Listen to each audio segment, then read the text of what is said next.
Hey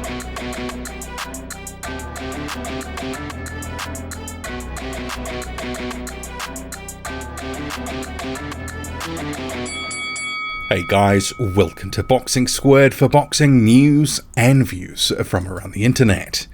In this video, 2 post-fight reviews, and I'll touch on a third fight result at the end, Dimitri Bezos in action in Latvia. First of all, Johnny Fisher versus Gabriel Enguema. That was on the undercard as the co-main event of Jacobs and Ryder.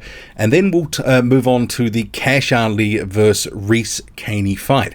Kaney, a 3-fight pro, coming in at relatively late notice for that one. But for Fisher and Inguima, this fight, it actually, I think, was pretty good matchmaking in the sense that it was a heat check just to see where Johnny Fisher was at. I'd sort of said in the lead up to this fight that I thought if Fisher put his foot down, tried to swarm Gabriel Enguema, that he could probably get him out of there, might be able to steamroll him.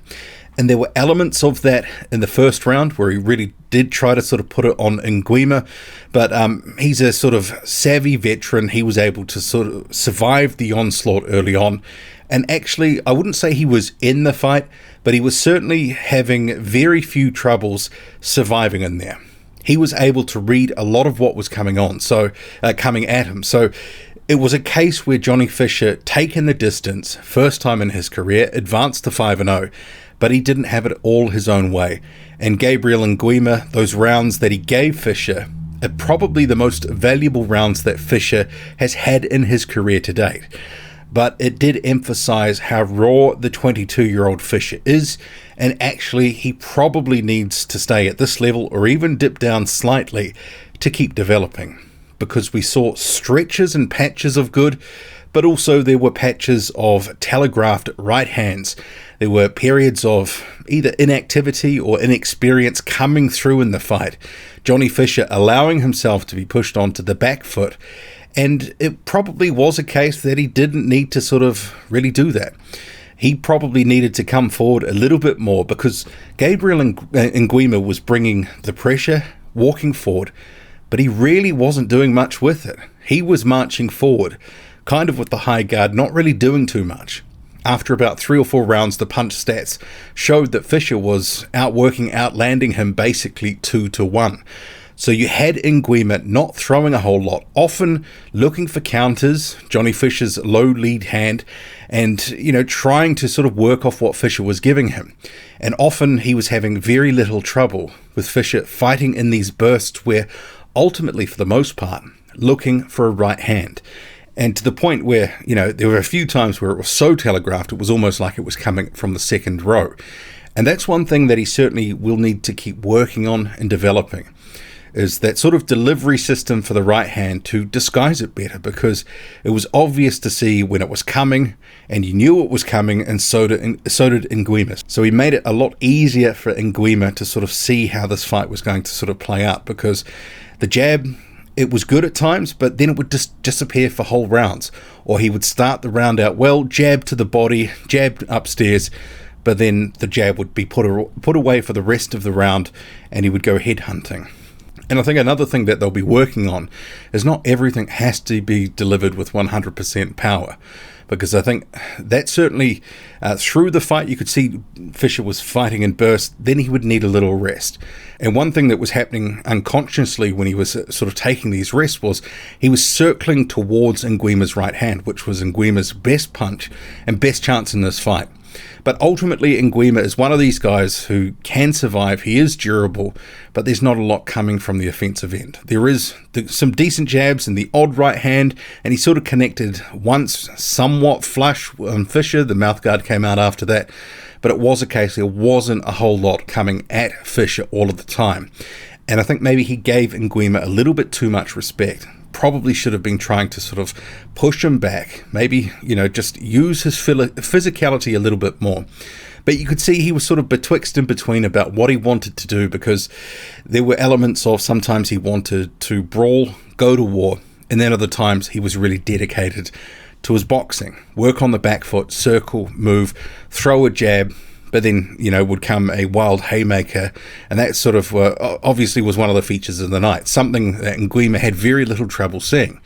So I mean, I guess it's easy to forget. Fisher's just 22, and I guess some of the publicity and the hype has sort of outstripped his development a little bit, because Matchroom is looking at this guy, big, young, strong, and they want to see him sort of move through, become one of the next names within their stable, the heavyweight stable, because let's face it, some of the guys at the top end of the division that are in their stable won't be around forever. So there is a regeneration project going on, and you're not always going to have all of your heavyweights sort of pan out. But I think they do have hopes that Fisher, who's very popular, can be someone who can be brought along, developed, and can do something. But I think this fight showed, and it was a heat check, he needs more time. He needs to be able to develop, and maybe with less spotlight, because you think he was the co-main event for this one, so that adds more pressure. He'd sold about 2,500 tickets, so he had a huge crowd, a huge ovation, a lot of expectation, and maybe the performance just slightly under-delivered in terms of what people were expecting, maybe looking for that knockout, expecting a bit more fluidity, and just maybe a bit more polish in the performance. But only 5-0 at this point, so we have to cut him a break. But I think there is also that case to say Matchroom just needs to just dial it back and allow him to develop, because that's important. If they rush him too quick, too soon, then he could come a cropper. They need to be able to give him the time and space to develop, because otherwise, you don't want him underdone. I mean, Inguima wasn't great on the offensive end. Against a more offensive journeyman, someone who lets their hands go and is really going after you, maybe he would have had a few more sort of fits and issues in there. Ultimately, he wasn't really troubled too much, but he just looked a little bit disjointed at times, loading up on the right hand too much, and he needs to sort of set that up a bit better. There was some good body work at times, and I guess the punt variety is something, and sort of, Arslan Bekmambetov is someone who's always accused of just being right hand happy.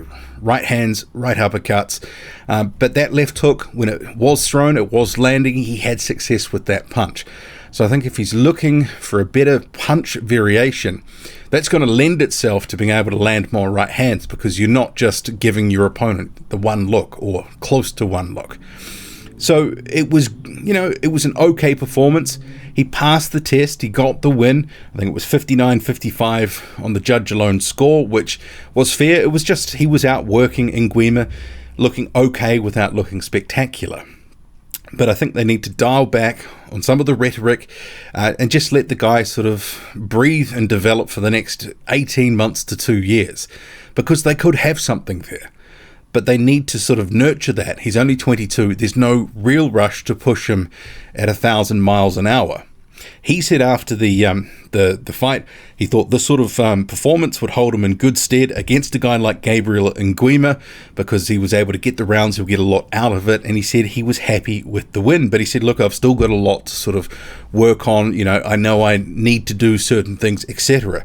I mean, he was saying all the right things, and this is one of the things with Fisher. His modesty, his character is, very endearing, and people warm to him. And he's not sort of over-egging things. Maybe things are being over-egged on his behalf a little bit, but I think Fisher himself is realistic with where he's at, the progress, and he will get the benefit of that. It's just a reminder that he still is raw. He needs developing, and we could see the best of him, but just not quite yet. So I'm not expecting huge steps to happen in the rest of 2022. I think this was a heat check to say, okay, he needs to be facing guys who can take him some rounds where he can start to develop and break them down. Use that jab, set up the shots better. And I think the accuracy will be something they'll be looking to work on as well. When he was trying to throw the jab to the body and head, early parts of rounds was looking good. Ultimately would go away from that sort of stuff. The other fight that was on Fight Zone, this was Kash Ali versus Rhys Kaney, who had 3 fights coming into this, a record of 2-1. So it wasn't great. And it wasn't a great fight either. You had quite a few people sort of putting on their coats and leaving at about the 5th round. And this was only a 6-rounder. But I guess that sort of summed up the overall sort of performance, from Kash Ali. He got the win here. It was a 6th round stoppage, but it wasn't great. The first few rounds, pretty slow, sedate, resembled a pretty, leisurely sparring session. Wasn't a whole lot being done. Kash Ali, very low output, but he was still managing to, out-jab and outland his opponent, Rhys Kaney, who was looking for his own shots. And round 3, Kaney, came out with a little bit of aggression that sort of sparked Ali into life for a 20-second burst, and then he sort of went back into a shell until later in the round. But you got the feeling, and the commentators kept noting this, if he puts his foot down, he can probably get him out of there. Kaney's nose was bloodied up from the first round. He was breathing, through his mouth as a result.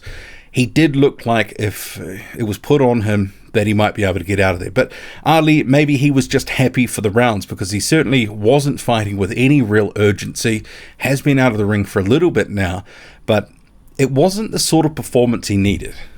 He's been talking about in the lead up to this fight, he wants to be facing this year top 10, top 15 guys. It's unclear if he means within the IBF. He holds the IBF European title, although he's not rated in the IBF top 15 at this point.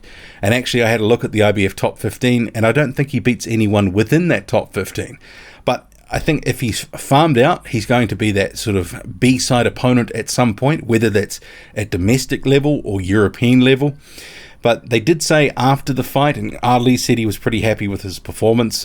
Steve Wood, one of the promoters, said that they did have a big announcement coming soon for Kash Ali. But I did agree with the commentators who were saying he needed to go in there and put on a performance, show that Rhys Kaney didn't deserve to be in there with him. And there was clearly a bit of a gap in class between the two. Ali obviously a bit more polished, but there was no urgency. Just seemed content just to, work on the jab, look for the odd uppercut, right hand, but there was just no urgency in it. Yeah, it wasn't a great performance.